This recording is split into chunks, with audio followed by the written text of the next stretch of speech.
convidamos Danilo de Almeida para conversar conosco sobre mecanismos potenciais para créditos de carbono para a Amazônia. Danilo, bem-vindo. Pessoal, meu nome é Danilo Almeida, eu sou pesquisador também, fiz o meu mestrado aqui no INPA, com o professor Bruce Nelson, que está lá. Minha especialidade é sensoramento remoto, e eu tive o grande prazer de fazer um dos capítulos do meu doutorado no PDBFF. Então, visitei lá o PDBFF, lugar maravilhoso, né? um dos campos mais selvagens que eu já fiz, né? A gente vai lá para o Dimona, para o Florestal, e descobre que a gente está isolado lá com o mateiro, que o único rádio que tem não funciona. Está com internet agora. Na época que eu fui, era um pouco mais perigoso. E aí, depois eu fui fazer meu doutorado, pós-doc, sempre com sensoramento remoto. E aí, recentemente, eu tive a oportunidade de entrar para o setor privado. A gente nunca lá pesquisa, né? E aí eu fui trabalhar com sistemas drone, LiDAR, e fui para a empresa BR Carbon. E atualmente, de uns 3, 4 meses para cá, eu virei diretor de projetos de RED, que são projetos de conservação. Então eu vim aqui falar em nome da empresa, mas também como pesquisador, não vim aqui vender nada, né? Muito mais trocar uma ideia mesmo das oportunidades que eu tenho aprendido. Não sei tantas coisas, eu vou compartilhar o pouco que eu aprendi nesses últimos meses como diretor de projetos, tá bom? Pode passar. Então, o que é o crédito de carbono, né? O pessoal tanto fala aí, nossa, crédito de carbono. Acho que desde que eu comecei em engenharia florestal, sei lá quantos anos atrás, a gente fala disso, eu sempre duvidei, eu acho que tem gente que duvida até hoje, né, que esse negócio um dia vai sair do papel. E parece que saiu. De fato, existem empresas comprando crédito de carbono, normalmente empresas gringas, grandes, multinacionais, que querem neutralizar o carbono delas. Elas não conseguem não emitir carbono, principalmente a gente tem um exemplo da Gol, da Microsoft, etc. E elas precisam neutralizar de alguma forma. E elas vão fazer o offset, que é o quê? Comprar de outras empresas que estão produzindo carbono, né? E tem o inset. O inset é quando aquela empresa ela fomenta, ela traz o projeto de carbono para dentro da empresa, que é fazer áreas de restauração e etc. E aí, basicamente, nós temos 3 frentes de projetos de carbono, tá? Tem os projetos RED, tem os projetos ARR e ALM. Os projetos RED são os mais comuns, são os que têm sido desenvolvidos nos últimos 10 anos, que são os projetos de conservação. Ou seja, uma área que seria potencialmente desmatada, deixa de ser desmatada e a pessoa ganha para não desmatar. Normalmente, esses projetos estão localizados aonde? Na Amazônia e no Cerrado. Dá para fazer projeto RED na Mata Atlântica? Muito pouco provável, porque a pressão de desmatamento na Mata Atlântica quase não existe mais em grandes áreas, né? Agora, na Mata Atlântica, a gente está falando de restaurar e não mais de desmatar, que é o caso do AR. O AR ele se aplica tanto para... Está dando uma respiração que está ruim para a gravação. Pediram para trocar. Alô? Não, pode tirar. Até eu estava ouvindo minha respiração. Ó, ficou bem melhor agora, hein? E aí, AR, pessoal, serve tanto para o domínio fitogeográfico da Mata Atlântica, do Cerrado ou da Amazônia. São áreas o quê? Áreas degradadas, áreas que são restauradas, né? E normalmente são áreas de passivo ambiental. Vai ser muito difícil você convencer o produtor rural de tirar soja, tirar pasto e colocar floresta, né? Mas, normalmente, a pessoa tem um passivo ambiental lá, precisa restaurar a reserva legal, precisa restaurar a APP, e aí vem o projeto de carbono e financia essa restauração. E aí tem o ALM, que daí, esse é muito novo, pessoal, muito novo. Nem existe projeto de ALM ainda no mundo direito, se eu não me engano, existe 1 ou 2. E aí, o que é? É mudança na agricultura. O produtor rural faz práticas alternativas da agricultura, que conserva carbono no solo, que faz plantio direto, que evita o uso de agrotóxicos, de pesticidas, etc., evita o uso de maquinários, emissão de diesel e etc., e ganha crédito de carbono para isso, tá bom? Então, existe de conservação, de restauração e de manejo na agricultura. O carro-chefe atualmente da BR Carbon é esse, estamos fazendo esse e estamos em estágio piloto desse daqui, tá bom? Pode passar. E aqui é a principal certificadora e selos que a gente tem utilizado, que é a maior do mundo, que é o sistema, a certificadora da Verra, com o selo CCB. O que é o selo CCB? Climate, Community and Biodiversity. Ou seja, todo projeto de carbono não é só carbono. Tem que envolver mudanças no clima, que é meio óbvio, mas mudanças também na comunidade, ações sociais e conservação ou melhoramento da biodiversidade.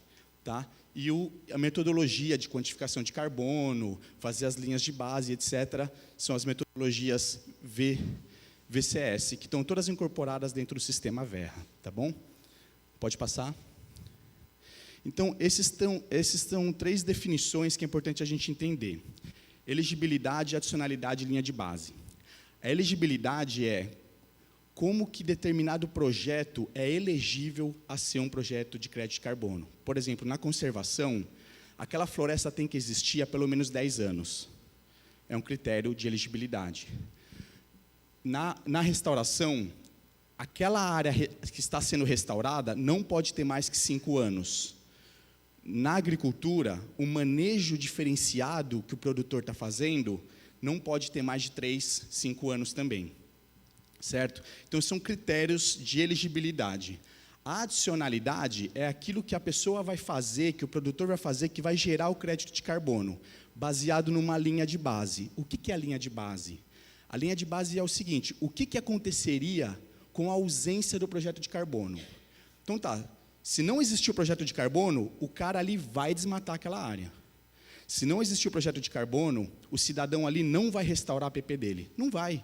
Por que eu sei disso? Porque eu sei que ninguém está restaurando. Os vizinhos não estão restaurando. Né? O cara é um desmatador, que o cara tem desmatado áreas para pecuária. Então, a gente sabe que ele vai desmatar aquela área ali também. Então, você tem uma linha de base do que iria acontecer na ausência do projeto de crédito de carbono. Então, você tem uma linha de base e, com isso, você gera a adicionalidade, né? Que é mudar, fazer o plantio de restauração, mudar o manejo da pecuária, ou de qualquer outro cultivo agrícola, ou deixar de desmatar. Tá? Então, esses 3 conceitos são muito importantes dentro do sistema de mercado de carbono. Pode passar. Então, basicamente, o que a gente faz? A gente faz o monitoramento das florestas, biodiversidade. A partir das florestas que já existem, podemos aplicar o REDD, a conservação, onde existe o quê? Pressão de desmatamento. Eu vou conseguir fazer um projeto de conservação, sei lá no miolo da cabeça do cachorro, lá onde não tem estrada, não tem mercado de pecuária, não tem nada? Muito pouco provável. Não estou dizendo que é impossível, mas você precisa provar, você precisa gerar uma adicionalidade.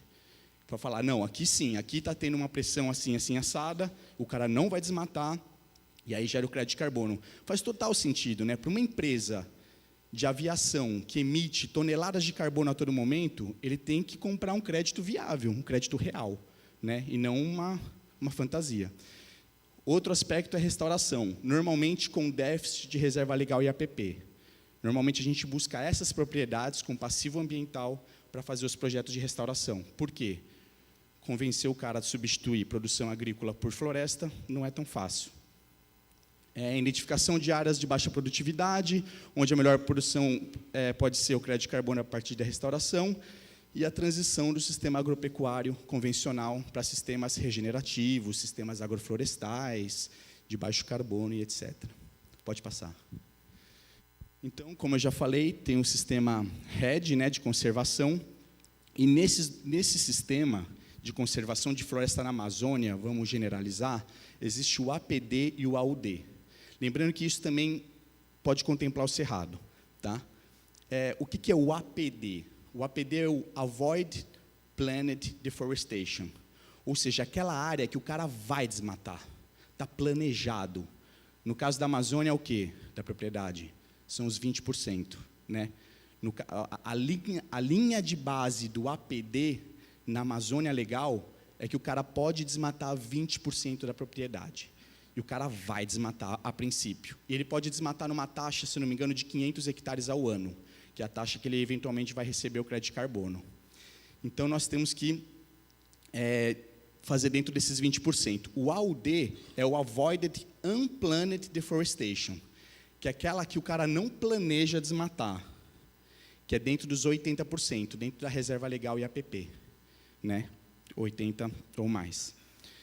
E é como que é? Aqui é modelagem. Você precisa entender quanto de desmatamento ilegal existe na região de referência. Então, vamos supor que na área de referência tem 1% de desmatamento ilegal ao ano. Quer dizer que, ao ano, você vai utilizar 1% da sua reserva legal para a geração de crédito de carbono. Entendeu? E é isso que tem sido criticado bastante. Imagino que muitos de vocês, alguns de vocês, devem estar acompanhando as críticas no The Guardian, etc. E uma das principais críticas é essa modelagem do AUD, que atualmente ainda é feita pela empresa proponente, e algumas empresas têm inflacionado, dentro dos modelos de previsão de desmatamento regional, o desmatamento. E aí aumenta o crédito de carbono. Isso está mudando dentro da Verra, eles estão mudando os critérios, a metodologia, para melhorar essas críticas, essa deficiência, né? Pode passar. Aqui, ilustrando um pouco, o que a gente faz, basicamente, então, no projeto de carbono. A gente faz a mensuração do carbono, normalmente inventário. Nós vamos lá, realizamos inventário, mensuramos a floresta, tem os diferentes reservatórios, né? A gente tenta pegar todos os possíveis. A gente tenta pegar liteira, arbusto, indivíduos menores que 10 centímetros de DAP em subparcelas, indivíduos maiores que 10 centímetros. Pegamos também árvores mortas, né? Todos os reservatórios possíveis a gente tenta mensurar, e atualmente eu coloquei essa foto bonita aqui, que é o que eu trabalho, na verdade, há 10 anos, com sensoramento remoto LiDAR, que atualmente é a melhor tecnologia de sensoramento remoto para você modelar a biomassa em ampla escala, né? E atualmente, numa parceria da BR Carbon com a Bioflore, que é uma empresa que eu sou sócio-diretor também, também não, né? Da BR Carbon eu sou diretor e da Bioflore eu sou sócio.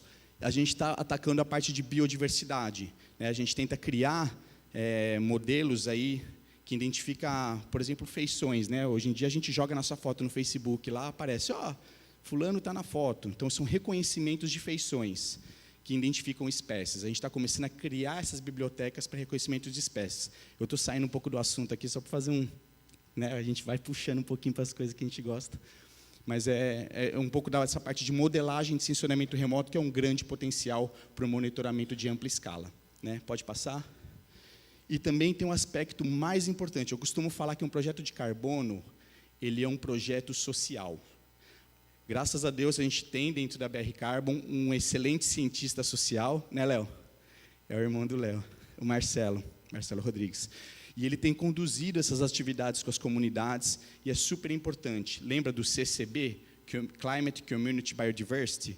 Então, na parte do community, a gente precisa identificar, por exemplo, nos projetos de rede, de conservação, quais são as comunidades no entorno do projeto. Então, a gente identifica que existe alguma comunidade ribeirinha, algum projeto de assentamento, seja lá o que for, nós realizamos uma visita, a priori, e vamos lá estudar as dores daquela comunidade. Aí vão os cientistas sociais, veem o que eles precisam, saneamento básico, energia, reforma de escola, tem várias ações que o projeto precisa fazer para ser verificado e certificado. No caso da conservação. No caso da restauração, aí envolve outros aspectos, que é toda a cadeia de custódia da restauração, construir rede de sementes, fomentar viveiros regionais, né? Existem outras maneiras de você agregar o aspecto social, além de gerar benefícios para comunidades locais. E existe um outro desafio, que é quando na área de conservação, isso acontece muito na Amazônia, existem comunidades dentro da área do projeto. Dentro. Então, existe um proprietário da terra e lá dentro tem um monte de poceiros, né? Pessoas que não são os proprietários, mas estão lá vivendo, inclusive pessoas que às vezes nasceram lá, pessoas que estão lá há 30, 40 anos. Então, nesses momentos, é um grande desafio, é nesses momentos que a gente vê realmente o desafio de um projeto de carbono no âmbito social e de conservação, né? E aí a gente tem que fazer, nesses casos, o CLPI, que é o consentimento livre, prévio, informado. Tem toda uma ciência por detrás disso, né, de você chegar, conscientizar as pessoas, mostrar para elas o que é o projeto de carbono, e isso tem sido muito criticado também, porque tem algumas empresas, existem alguns projetos que fizeram o processo de CLPI de maneira equivocada, meio que talvez enganando as comunidades, subornando, assina aqui que você vai ganhar uma geladeira, vai ganhar uma placa solar, né? Então, existem muitas críticas, isso é uma outra coisa que tem sido muito desenvolvida e no âmbito de aperfeiçoamento dentro da Verra, para isso não acontecer, né? Criando protocolos das atividades sociais, etc. E o próximo, e tem um aspecto da biodiversidade. Falar para o pessoal do PDBFF aqui é chovendo molhado, né? Mas é basicamente fazer o monitoramento. A gente está conservando ali, estamos restaurando, e qual o peso da biodiversidade disso? Estamos trazendo mais espécies? Quais espécies nós estamos conservando? Então, basicamente, tem um inventário clássico de fauna, né? Coloca a câmera trap, faz os monitoramentos durante a noite para ver anfíbios e etc. Anuros, né? E é uma parte muito legal. E é incrível, uma coisa que eu queria trazer aqui também, está acabando já. Nós temos dentro da BR Carbon um banco de dados extraordinário, assim, tanto da parte de inventário, como na parte de fauna, como na parte de sensoramento remoto. E para a gente vai ser um grande prazer, eu como pesquisador, né, vai ser um grande prazer poder colaborar com quem precisar de projetos de mestrado, doutorado, etc. Esses dados estão abertos não, né, mas estão disponíveis para quem quiser. Vai ser muito legal colaborar com qualquer pesquisa. Pode passar.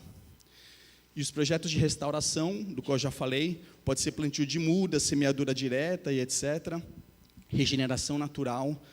Um grande desafio da restauração é que, para colocar uma floresta em 1 hectare, para você plantar uma floresta, é na casa dos R$20 mil por hectare. Por isso que a galera não restaura. Claro que é cômodo, eventualmente, para o produtor não restaurar, né? Mas com os projetos de carbono, vamos dizer que hoje em dia ele não tem mais a desculpa para não restaurar. Porque ele pode falar, eu não tenho dinheiro. Quem que vai pagar R$20 mil por hectare para restaurar? Fala, opa, calma aí que agora eu tenho dinheiro.